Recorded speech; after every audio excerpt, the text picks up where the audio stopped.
hope you had a positive week. For those who are new to my channel, welcome to the Pineapple Chicken blog, where I cover positivity, culture, and lifestyle. So I apologise for not posting last week. As many of you know, there was a lot going on in America with the Asian community.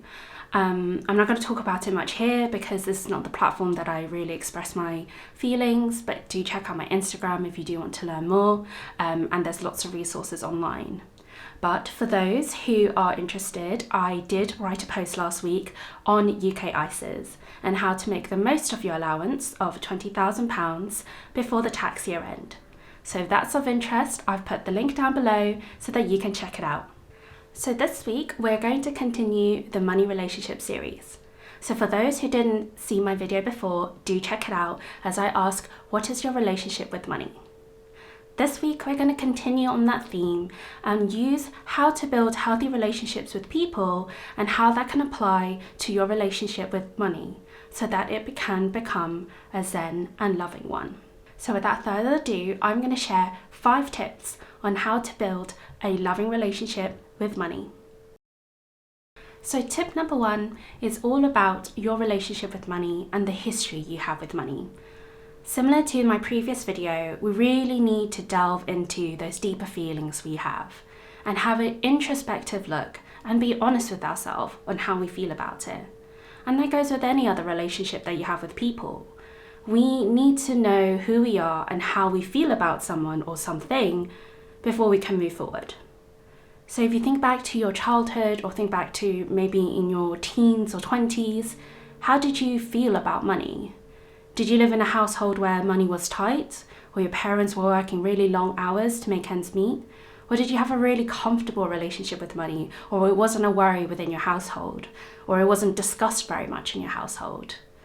All these different things would obviously impact with your current feelings of money, and we need to understand them properly before we can move forward, should you want to have a positive relationship with money. As some of you might know, I've been reading Ken Honda's book, Happy Money. For those who are interested, I have a link down below for the book. In his book, he describes common personality traits when it comes to money. I'm going to share with you some of the ones he's mentioned, but if you're interested, I have a long list on my blog post, which I've also linked down below. So one of the personalities he describes is the compulsive saver. And as the name suggests, these individuals love to save. They make their life around saving and how to maximize their bank account balance. Often they probably would live quite a frugal life and they think about money coming in and also probably all the savings they can get when they have to have money going out. But what they probably don't realize is that money is controlling their life because they're so worried about the numbers in the bank account. Another personality type that he describes is the compulsive spender. And as also the name suggests, these individuals love to spend money, whether it's on themselves or treating their loved ones or giving gifts to friends. They just find any excuse to spend money.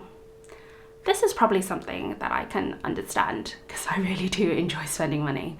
But when he describes these individuals, he recognizes that they may be suffering from low esteem because they need money to feel important, or they need money and spending money to feel in control. And they're always looking for the quick fixes to get that little rush when they buy something or when there's a delivery through the door. Unfortunately for these individuals, he says that they find it difficult to enjoy things in the moment and being in present because they're too busy thinking about the next thing they need to spend. Or they might have bought something, but they already bought something else, so that they can't enjoy whatever they have in front of them. So the final personality trait that I want to share with you is the compulsive moneymaker. So these individuals love to make money. They work super hard in their career or jobs, or they're always thinking of the next thing to have another income stream. These individuals love the recognition of financial success. They thrive on that. They're always trying to look for someone or hear people say, "Whoa, you're making so much money." But unfortunately, as I'm sure you can understand, these individuals are obviously stuck in an endless cycle because there's never enough if you're trying to pursue more and more money. I think it's important to recognize that you have to look introspectively And just be honest with yourself. No one's judging you, but everyone has their fears. And these are projected onto the relationship with money. So until we know what they are and we can identify them, it is really hard to build that loving relationship with money. So tip number 2 is to make a list of all things you love to do with money. Now, it is a fine balance to have a good relationship with money, and that is between spending time on doing what you love, as well as ensuring that you make enough money. Now, enough is going to be different for every individual.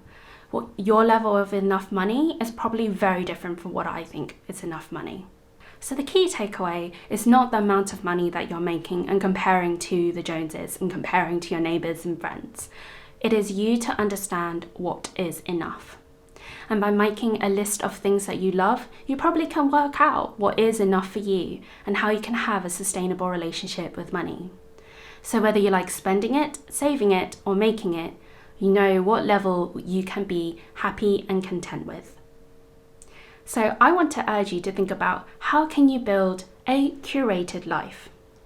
And what I mean by that is actually thinking about your relationship with money and how you can use money or save money mindfully and consciously. So I know I've mentioned this before, but I am actually going to start reading Tara Sutton's book, which I have a link below, on the curated life and how to actually spend my money and think about what is enough for me. I'm really excited about that, so I will share more once I finish the book. But before I do that, I really encourage you to write a list of things that you love to do with money and try to figure out what is the right balance for you and what is enough. Because the pursuit of more and more is just not healthy, and it encourages stress, and you're trying to control things that are probably a little out of your control. So tip number 3 is all about gratitude, and I don't think that just applies with relationship with people and with money. Gratitude is important to know and recognize what you have in the present. Over the past few weeks, I realized that I don't practice gratitude very well, and I'm really consciously trying to do more and practice gratitude more. I don't know whether I will start journaling. I am considering that, but do let me know if you tried doing a gratitude journal before, and let me know how it went for you. But why I say gratitude is important is because it helps you assess how far you've come today, and it helps you recognize and be grateful for the present. So then that you can step and elevate on this and plan for a more fruitful future. So with all relationships, especially the one with money, be grateful for what you have and recognize how far you've come so far.